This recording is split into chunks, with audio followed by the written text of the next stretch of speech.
The air above Verelia Prime shimmered under twin suns as children raced across polished stone streets, laughter echoing between ivory towers. Gardens bloomed in synthetic gravity domes, the air thick with the sweet scent of pollinated sky orchids. It was a calm afternoon in New Dawn City, and humanity believed it had found peace on this distant frontier. Commander Eric Rains stood in the observation deck of Kestrel Station, orbiting far above the colony, arms folded behind his back. The planetary vista filled the massive viewing window, serene, unguarded, alive. "We've come a long way from Earth," he muttered. Lieutenant Dana Voss, sharp and always alert, stood at his side. "Sir, the colony reports clean atmospheric data. No anomalies. Civilian satisfaction at 92%. Too quiet," Rains replied. His eyes didn't leave the blue and gold planet below. "History doesn't care for peaceful percentages." She raised an eyebrow. "Expecting trouble?" Rains exhaled slowly. "I always do." And then the stars blinked out. One after another, distant points of light vanished behind matte black shadows. 48 Zolani warships dropped from warp, shattering the silence like thunder across glass. "Contact! Multiple bogies, closing fast!" a tactical officer shouted across the deck. The station lights dimmed. Sirens erupted. Holograms bloomed to life, outlining dozens of alien war signatures. "No hails. No warnings," Dana said grimly. "They're arming plasma arrays. Sound general quarters. Launch all drones. Bring weapons online now!" Rains barked. Down on the planet, schoolteachers froze mid-lesson. Shoppers looked skyward. A 6-year-old girl pointed to the unnatural eclipse forming above. "Mom, what's that?" The Zolani didn't speak. They fired. The orbital strike began with surgical precision. Entire city blocks disintegrated under beam lances that sliced clean through ferrocrete and bone. Shockwaves flattened forests, vaporized transport rails, and silenced voices forever. On Kestrel Station, the first barrage cracked the outer hull. Explosive decompression claimed the east wing. Rains was thrown to the deck as power fluctuated. Sparks cascaded from the ceiling. "Deck 7's gone!" shouted a young ensign, blood running down his temple. "We've lost reactor redundancy. Divert all power to shields, get the civilians off the planet now!" Rains growled, dragging himself up. Another blast rocked the station. Dana caught the edge of a console to stay upright. "Sir, this isn't an invasion. It's extermination." They had no time to organize a full defense. Kestrel's patrol wing was already burning in orbit. The Zolani were executing a precise massacre. Rains hit the emergency channel. "All personnel, abandon station. Evacuate to Ark ship Mistral, she's our last chance." "Sir, you can't," Dana began. "I'll buy time." "That's an order." Below, on Verelia's surface, fire rained from the sky. Administrator Lin So, leader of the colony, stood amid wreckage in the city's central square, staring up at the sky. "They're not here to occupy," she whispered. "They're here to erase us." She activated the colony's emergency beacon and recorded a message as missiles shrieked overhead. "To Terran Command. Verelia is under attack. Zolani forces, no warning. Heavy civilian casualties. If you hear this, don't ask questions. Just respond." Moments later, the command tower behind her exploded in a rising column of fire. Rain's evac pod detached as the final breach ripped through Kestrel Station. He gritted his teeth, holding pressure on a bleeding wound along his ribs. The Mistral drifted beside them, patched together from colony supply modules, barely jump capable. Inside, survivors, wounded Marines, weeping civilians, shaken technicians, stared in stunned silence. A boy sat holding a charred data pad. A woman pressed both hands over her ears, rocking gently. No one spoke. Dana crouched beside Rains. "We lost, over 80%. He nodded once, numb. "Anyone we get off this rock, we owe them everything." A beep cut through the cabin. An incoming message from the Zolani flagship flickered onto the holopanel. Rains rose, jaw clenched. The Zolani commander was tall, robed and wore black, a spined crown upon his head. His voice was cold, mathematical. Humans of Virelia. This colony was unauthorized. Your expansion is a threat to the order of the galaxy. Consider this a surgical containment. Submit your systems, or face eradication. Dana's voice cracked. They call it containment. Rains stepped forward, glaring into the feed. This wasn't containment. You burned children. The feed cut. Hours later, in the darkened chamber of the Mistral's bridge, Rains stood before a projection of the Terran Union logo. He activated his recorder. To command. This is Commander Eric Rains, formerly of Kestrel Station. Virelia Prime has fallen. Civilian loss exceeds 80,000. The enemy didn't negotiate. They didn't invade. They executed. I request immediate invocation of Directive 47A, Total Retaliatory Authorization. He paused. His voice lowered. This isn't for vengeance. This is for the next colony. The next child. He ended the transmission. A mechanic nearby whispered, "We should have listened to the old warnings." Dana looked to Rains. "What now, sir?" Rains turned to the viewport, staring out into the abyss where Kestrel Station once orbited, a silent graveyard drifting over a burning world. He didn't blink. He didn't breathe. "Now," he said. "Now we remind them why you never strike first." The Mistral glided through the dead zone, an expanse of cold, quiet space between Terran territory and the Zolani border. No patrols. No noise. Just silence in every direction. A silence that weighed more with every passing hour. Commander Eric Rains sat alone in the war room. A single file hovered in front of him, a list of the dead from Virelia.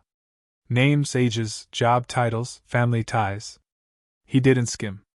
He read each one. Line by line. The youngest, Elias G., age 4. Burned in the primary school courtyard. He tapped the screen, locked the list, and straightened his uniform. Protocol was clear. After unprovoked aggression and civilian mass casualties, the Terran Union granted full retaliatory clearance under Directive 47A. But this wasn't about legal response. It was about memory. The comm system chimed. "Link established," said Lieutenant Dana Voss, eyes sharp under fatigue. The war table lit up. A secure holocall opened, displaying Admiral Naukot Suraya, Supreme Commander of the Terran Union Navy. Her face was unreadable, stone-carved from decades of war. "Report," she said without ceremony. Rains kept his voice steady. "Kestrel Station is destroyed. Virelia Prime is gone. We extracted 314 survivors. The Zolani attacked without provocation or contact. They executed a planetary sterilization." Suraya didn't flinch. "Their intention? Erasure," he said. "They didn't target defenses. They targeted homes." She nodded once. "Directive 47A is authorized.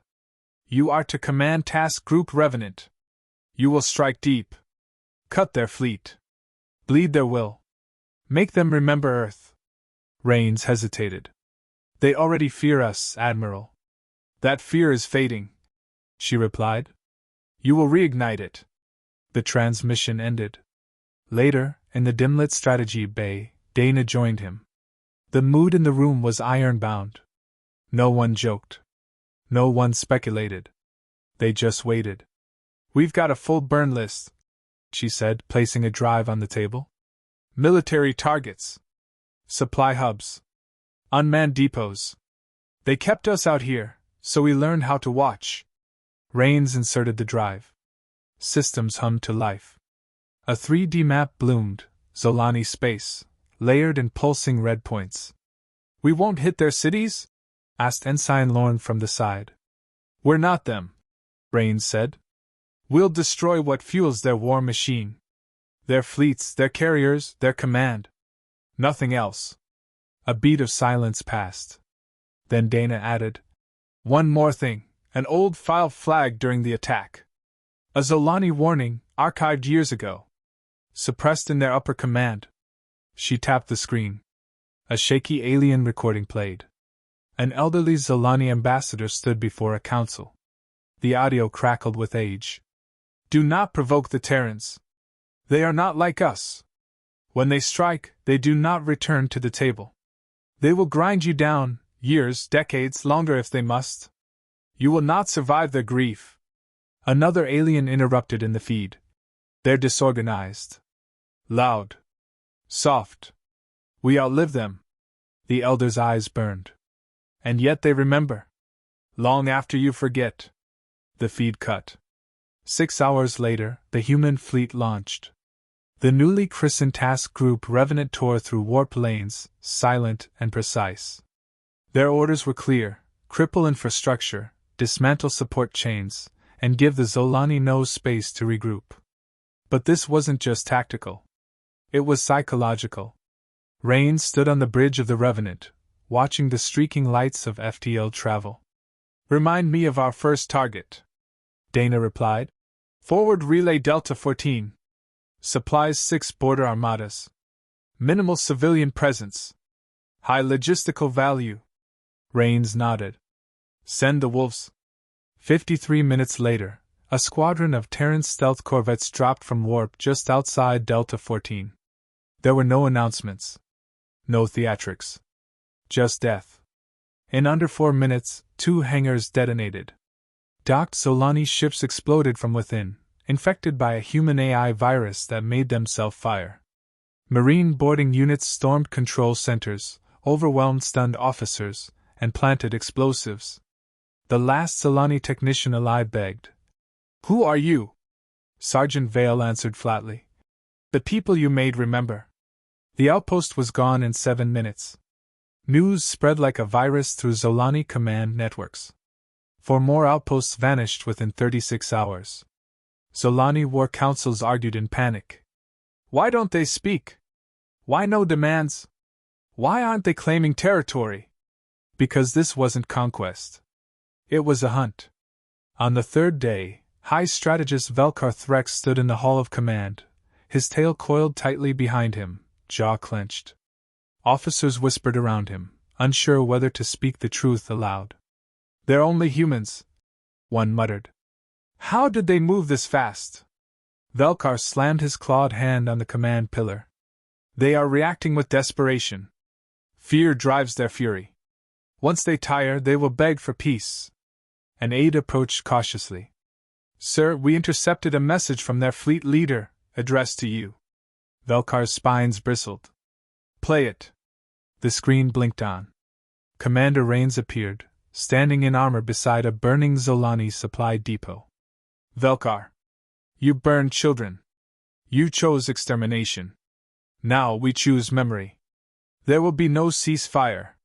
No retreat. You wanted history to forget us. But we are not forgotten. The feed cut. That night, in the shadowed war room of the Revenant, Rains poured black coffee into a dented steel mug.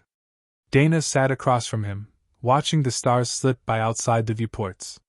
You ever wonder what the Zolani tell their children? She asked. Rains considered. Probably that we're angry, fragile things. They're not wrong. No, he said, voice low. But they keep mistaking our pain for weakness. He stood, tapping the mug once on the table. They'll learn soon, it's what makes us unstoppable. The stars tore open as Task Group Revenant dropped out of warp. No warning. No delay. Their target, Zolani Outpost Theta 6, a remote, lightly defended military supply station orbiting a red dwarf in neutral space. It fed the Zolani's 5th and 7th fleets with fuel, ammunition, and replacement crew. Now it would be erased. Commander Eric Rains stood at the command bridge of the Revenant, watching the holodisplay stabilize. 8 Zolani ships, 3 orbital platforms, a garrison. Enough to slow them, not stop them. Cloaks off, he ordered. As their warships decloaked, the enemy scrambled into action. Alarms blared across the Zolani channels. Defensive turrets rotated. Ships surged forward. Too late. Engage, Rains said. A split second later, rail cannons opened fire from the flanks. Precision. Controlled. One by one, Zolani platforms disintegrated into drifting metal. Human drop pods screamed from orbit, hammering through shielded bays like tungsten nails.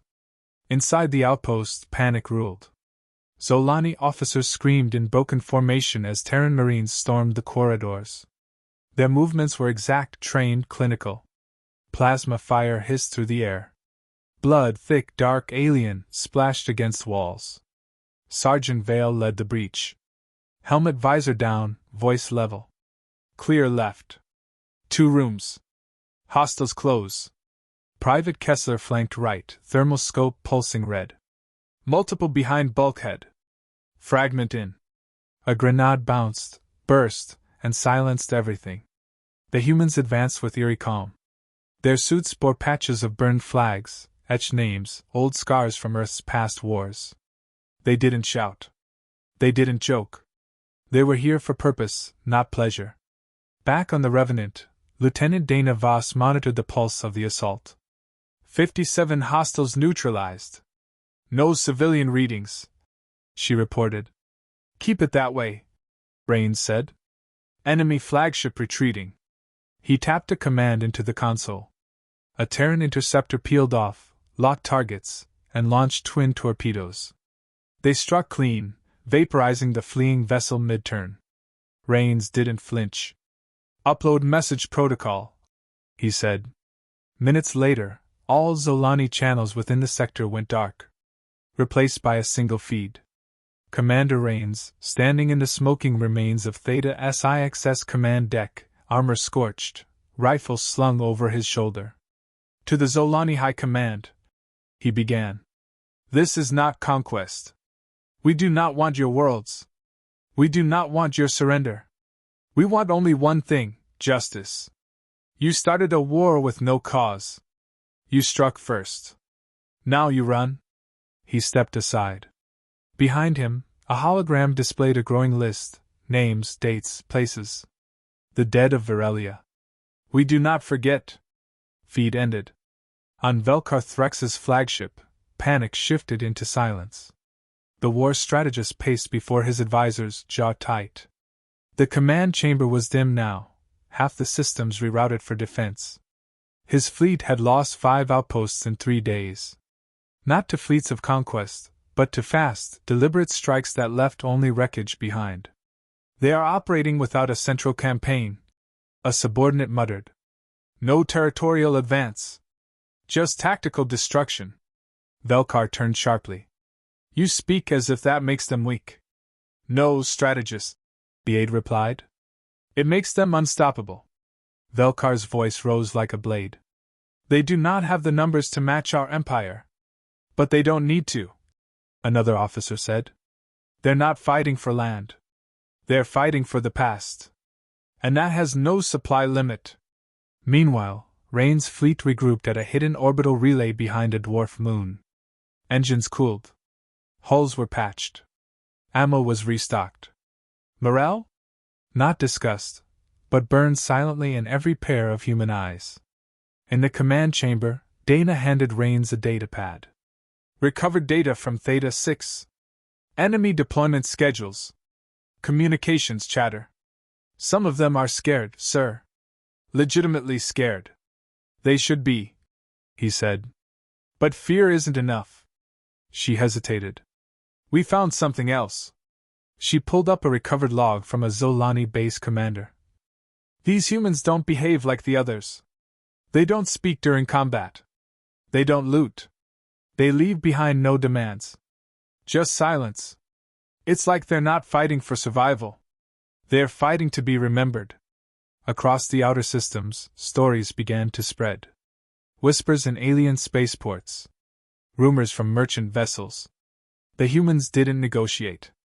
They didn't claim prizes. They just arrived, killed anything military, and vanished. Children were told stories to sleep, of the black armor ghosts who strike in the dark and speak only the names of their dead. And in backrooms of alien councils, the elders, those who lived through first contact with Earth, began to speak again. You were warned, they said. One evening aboard the Revenant, as engineers ran diagnostics and the crew took shifts in silence, Rains walked the dim corridors alone. His boots echoed down the metal walkway. He paused at a small shrine, set up by a young Marine, barely 20. It was a crude wall of printed faces. Civilians from Varelia. Names scratched below each one. A hand-stitched Terran flag hung above it. Dana approached from behind, not speaking. After a moment, Rains said, "They think we're unstable. That we act out of anger. Don't we?" she asked. He shook his head. "No. They made a mistake. They thought we'd forget." Dana didn't reply. She simply stood with him, shoulder to shoulder, eyes fixed on the names. 2 days later, the next phase of the operation began. Rains stood before his officers. "We strike their communications lattice next. 3 outposts, spaced apart, synchronized assault. Without coordination, they'll be deaf, disoriented, vulnerable." He paused, looked each one in the eye. "We're not chasing them. We're guiding them into a corner." "And then what?" asked Lieutenant Keene. Rains's voice dropped to a whisper. "Then we finish it.